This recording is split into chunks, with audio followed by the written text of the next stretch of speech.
Ya está el doctor Byron López Castillo, editorialista de Diario Expreso y también jurisconsulto, analista político permanente de la coyuntura nacional. ¿Cómo le va, doctor? Un gusto saludarlo. Buen día. Muy buenos días, mi querido amigo. Aquí a la orden siempre. Muy gentil por la invitación que me han formulado. Estoy listo para conversar con ustedes y la audiencia que nos honra. Gracias a usted, doctor. Espero se encuentre bien. Las declaraciones del presidente Guillermo Lasso en torno a esta supuesta trilogía que se armó para desestabilizar al país podrían desestabilizar a su vez las negociaciones en estas 10 mesas técnicas que se habían planteado en los últimos 10 días, doctor. Mire, ojalá eso no suceda. El país vivió 18 días de una verdadera tragedia y de una descomposición social muy grave. ¿Para qué insistir más? A todo el país le consta lo grave de esa situación.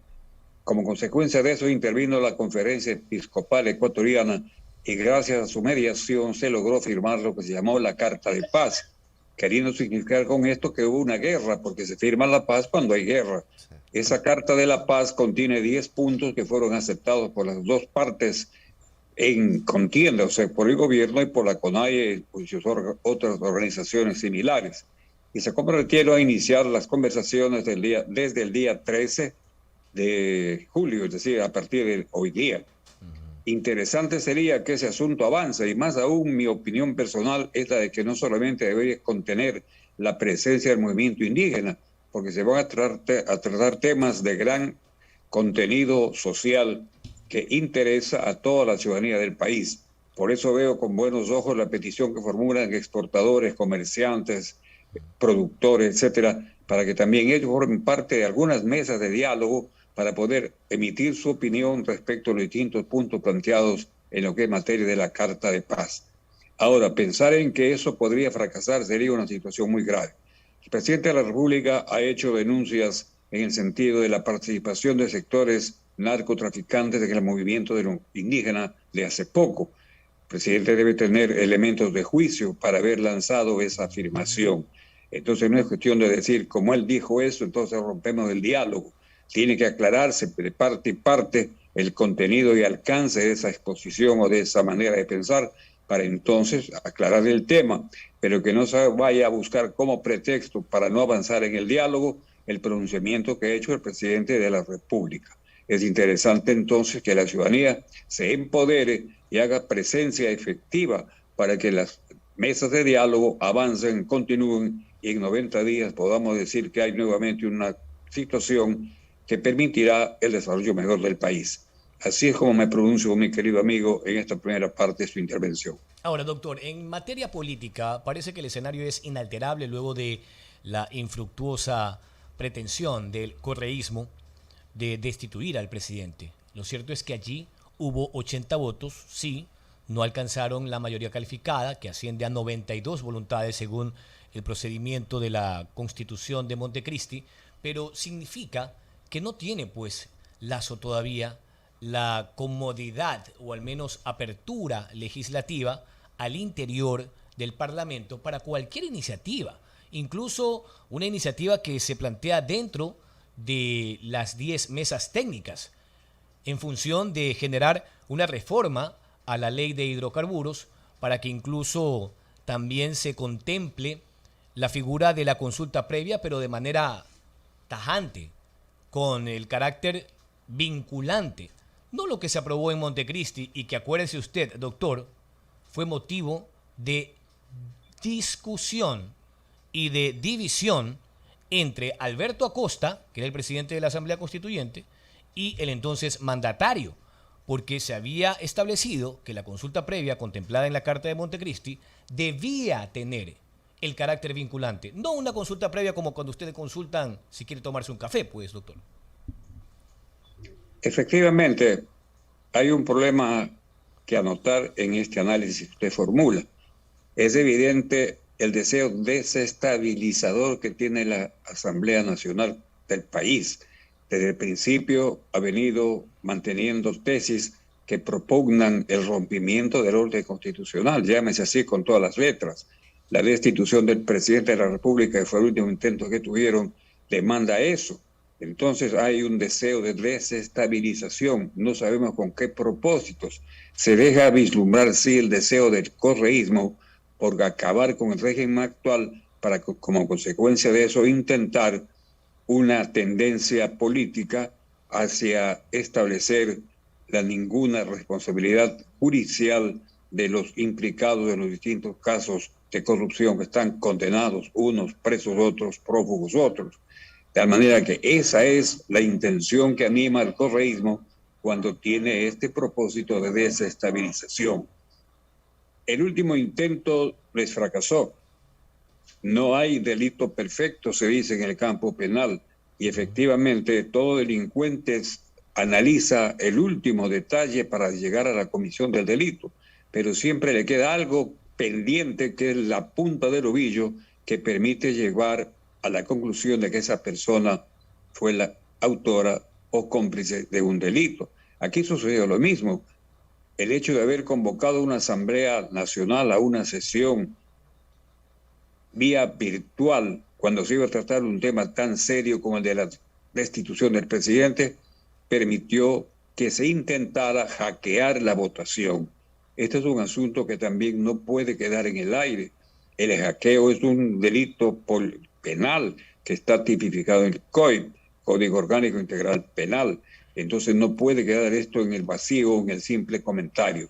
Quedó evidentemente demostrado que se intentó manosear la votación de algunos legisladores, y lo dijeron públicamente Vilma Andrade, Galtón Basigalupo, Chiriboga y Cadena, miembros de distintas bancadas legislativas que manifestaron su disconformidad porque ellos votaron no y en la pantalla aparecía sí. Luego eso fue maquinado y se estableció ya por informe del departamento técnico que fue alguien de adentro el que hizo esa manipulación. Esto demuestra entonces que no tenían los 92 votos fijos y quisieron entonces hacer un movimiento de esta naturaleza para lograr la mayoría que necesitaban. Esto pone en mal predicamento a la Asamblea. Es evidente también que esto impide que haya una relación cordial y normal entre el Poder Ejecutivo y el Legislativo. No es la primera vez en la historia nacional que hay un enfrentamiento entre el Legislativo y el Ejecutivo. Ahora se pone muy de manifiesto esta situación que va a impedir que el presidente presente proyectos de leyes y que la Asamblea los objete, los vete, los archive.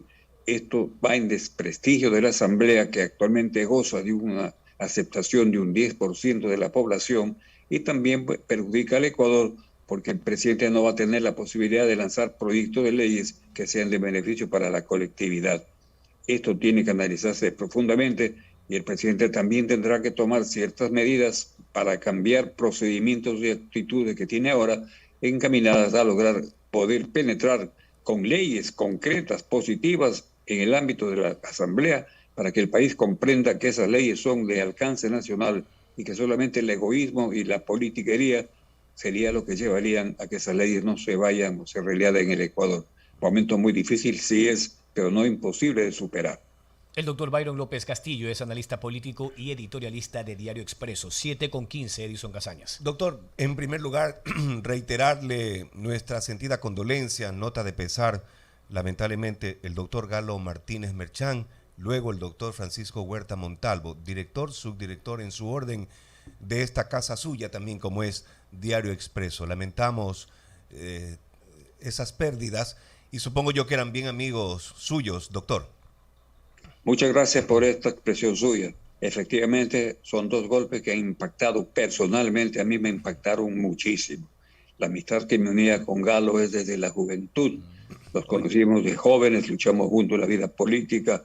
Luego me permitió el honor de participar en la página editorial del Diario Expreso y eso me hizo que lo conociera mucho más en su capacidad, en su honestidad y en su deseo de servicio siempre permanente para el país. Al igual que Pancho Huerta, también un hombre valioso, inteligente, honesto, que con actitudes positivas demostraba su amor por el país. Es una pérdida lamentable la que hace Diario Expreso, en primer lugar, y luego el periodismo nacional, y luego la sociedad ecuatoriana, que se priva de dos valiosos exponentes que siempre lucharon por el beneficio del país.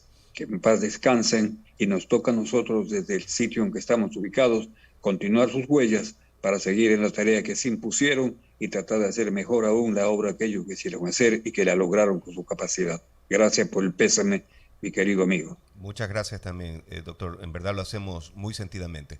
Ahora, mi inquietud, doctor. El presidente de la República, Guillermo Lasso, hizo una denuncia verbal a un medio de comunicación internacional diciendo de que promedio 18 millones de dólares se habrían invertido económicamente para sustentar esos 18 días de manifestaciones. Esto de alguna manera, en mi expresión, no entra en este diálogo, en estos diálogos que se está haciendo con la CONAIE, pateando la puerta, doctor. ¿No le hace un efecto negativo? Yo creo que no. Es una denuncia que hace el presidente y debe tener base para hacerla, de tal manera que no tiene que ver lo uno con lo otro. Las mesas de diálogo pueden continuar.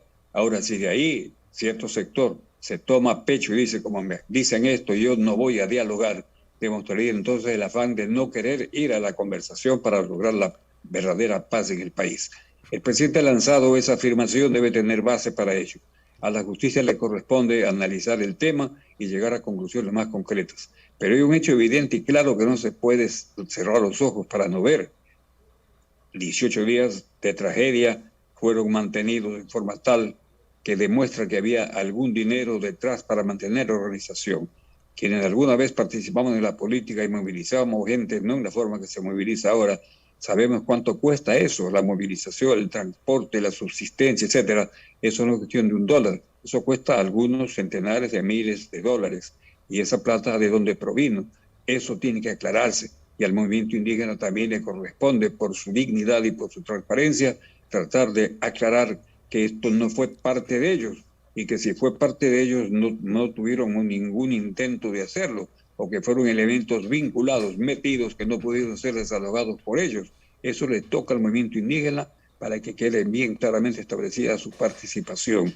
Ayer he escuchado a una legisladora de la provincia de Cotopaxi que presentó una denuncia verbal pública muy interesante, denunciando en forma clara y terminante al señor Leonidas Issa como el autor de un ataque personal contra ella y su familia, con el intento de que el voto fuera en sentido tal en la asamblea, orientado como quiere Issa.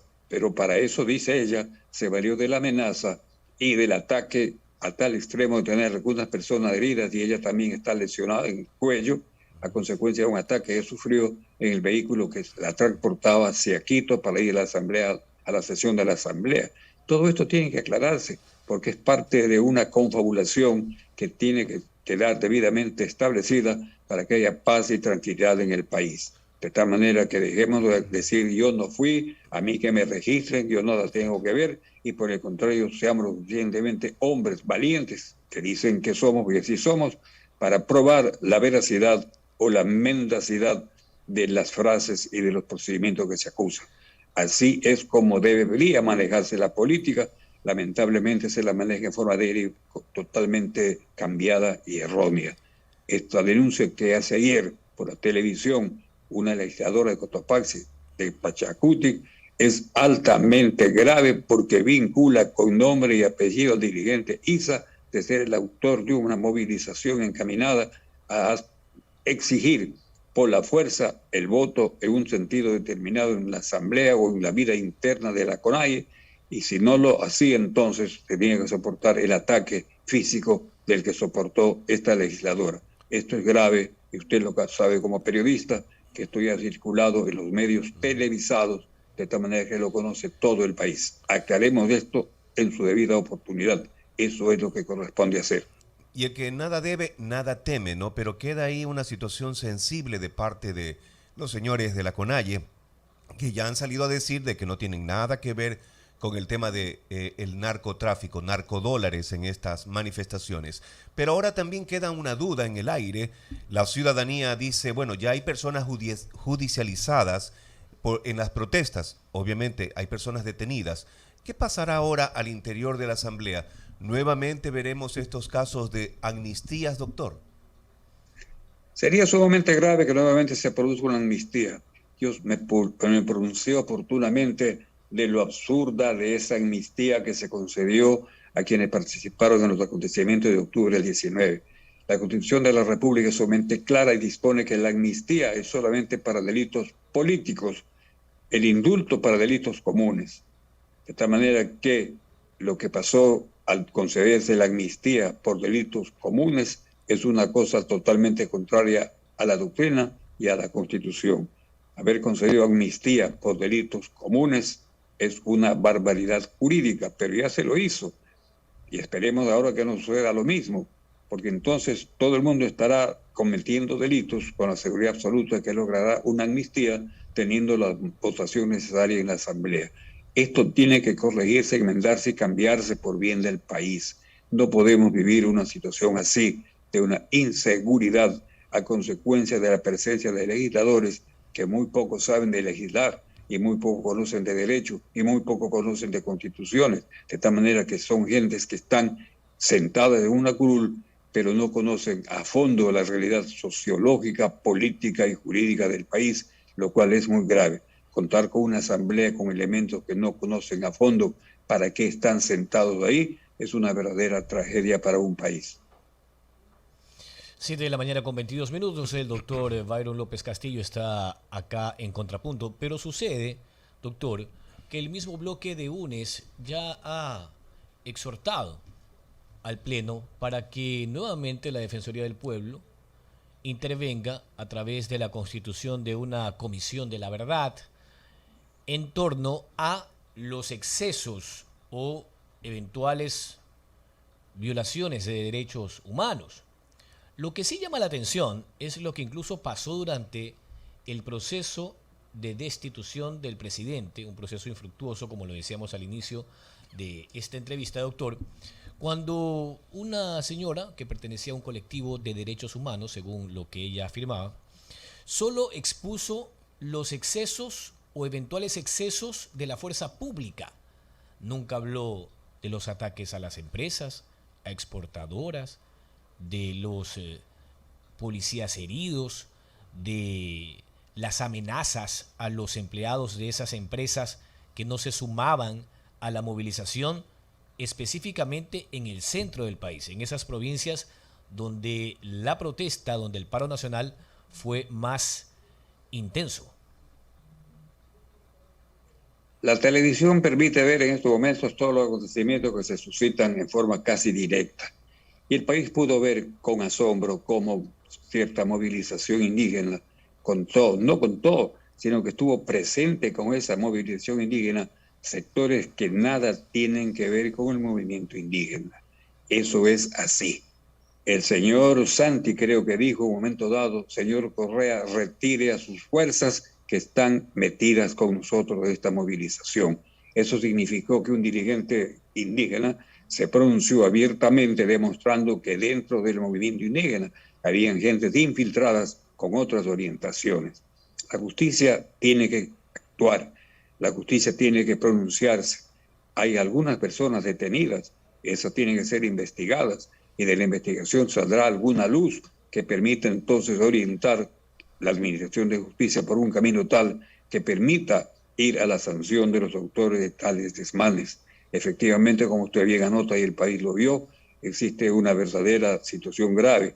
La producción nacional se vio reducida a la mínima expresión. No hubo abastecimiento de productos en los mercados del país. La agricultura pasó momentos muy duros. El transporte fue inutilizado y las vías de comunicación ocupadas, de tal manera que hubo una paralización que no es cuestión de soplar y hacer botellas. Ahí hay alguna mano ajena o no del movimiento indígena que movió las cosas en tal sentido para que se produjeran los acontecimientos que se produjeron. Y eso no puede quedar en el misterio ni para el simple comentario como el que estamos haciendo ahora. Tiene que haber una justicia que intervenga fría e independientemente, porque eso caracteriza la justicia, que sea independiente, valiente y clara para sancionar a quienes tengan que sancionar luego del debido proceso, como se dice, y luego de la aplicación correcta de las disposiciones legales. Ojalá la justicia actúe así para bien del país y para evitar que en el futuro se produzcan nuevos acontecimientos con los resultados desastrosos que ha dejado el último movimiento del mes de estos días. Y a propósito de la Asamblea, ya eso para concluir, doctor, luego de la marginación pública que se hiciera del presidente de la Asamblea Nacional, Virgilio Saquicela, de esta negociación, de este diálogo entre el gobierno y la CONAIE, una vez que se conoció su votación en el proceso de destitución del presidente Guillermo Lasso, cuando él votó a favor, por eso es que muchos no entendían cómo temprano era mediador y ya en la noche, en esa sesión, estaba votando a favor de la destitución del presidente. Fíjense lo que ha pasado ayer. 101 votos han exhortado a las partes para que la Asamblea también sea incluida. No sé, creo yo que seguramente se piensa en el Parlamento, a través de estos 101 votos, que ese 7% de credibilidad los faculta. Usted anota una realidad muy dolorosa. Existe un 10%, según encuestas serias, que dicen que el 10% de la población ecuatoriana aprueba la gestión de la Asamblea. Es decir, que hay un 90% que no la aprueba. Esto es muy grave. Y se anota una cosa muy seria y que debe analizarse fríamente con la forma en que se hace en su programa. La actuación del presidente de la Asamblea, señor Saquicela, es una actitud sumamente rara. En el día en que estaba la conferencia episcopal tratando de buscar salidas correctas para el arreglo del problema, él estaba como mediador en su calidad de presidente de la Asamblea. Y el mediador es el que busca la paz, la tranquilidad, la pacificación. Y en la noche, él votó por la destitución del presidente de la República. Una actitud ambivalente, por ponerle un calificativo muy suave. Una actitud que demuestra una situación que no es compatible con la dignidad de presidente de la Asamblea. A esto se suma el hecho que cuando se trató ya de ir a la destitución, en la sesión 728, creo que es 728, si no me equivoco, él convocó a una sesión virtual, cuando eso debía haberse hecho en forma presencial. Por eso digo que no hay delito perfecto. Ahí se le durmió el diablo y no se imaginó que iba a haber una reacción de los legisladores que votaron por el no para decir que estaba apareciendo en las pantallas del sí. Y lo probaron fehacientemente. Dalton Basigalupo exhibió ante el país cómo se maquinó su voto. Él votaba no y salía en la pantalla sí. De tal manera que ahí había una maquinación interna. Y cuando el presidente de la Asamblea supo de esto, lo que hizo fue callarse y no tomar actitud debida. Y cuando finalmente se entregó un informe en donde se establece la realidad de los hechos, se planteó que eso debía ser discutido por la Asamblea Nacional. El presidente dijo no hay discusión, cerró la discusión y recibió el aplauso unánime de los legisladores de UNES que vieron esa actitud una posición a favor de ellos. Esto demuestra una actitud no compatible con la alta calidad que ostenta de presidente de la Asamblea Nacional. Estas son las cosas que les mejoran, les dicen y desfiguran la política nacional y sobre todo la de que quienes la ejercen en forma tan equivocada para los intereses nacionales. Esa es mi manera de pensar respecto a este problema que usted anota con mucha claridad. Muy bien, agradecemos la comparecencia del doctor Byron López Castillo, editorialista de Diario Expreso y también analista político. Extiendo mis condolencias que ya fueron dispensadas por Edison Casañas. Doctor, sin duda se han perdido a dos baluartes de la vida pública, del periodismo y sobre todo de la política en el Ecuador. El duelo a dos bandas, sin duda, en Diario Expreso, por su principal y también su subdirector, ¿no? El doctor Francisco Huerta Montalvo. Un abrazo, doctor. Muchas gracias por su invitación, a la orden siempre, tratando de hablar la verdad, siempre la verdad, por encima de todo la verdad, con el objeto de organizar al país en debida forma y orientarlo para que marche por un camino derrotero que es el del progreso. Gracias y siempre a las órdenes. Y muy gentil nuevamente por el pésame que usted rinde a la memoria de dos valiosos hombres como fueron Galo Martínez y Francisco Huerta Montalvo. Gracias. A usted, doctor, que tenga un buen día.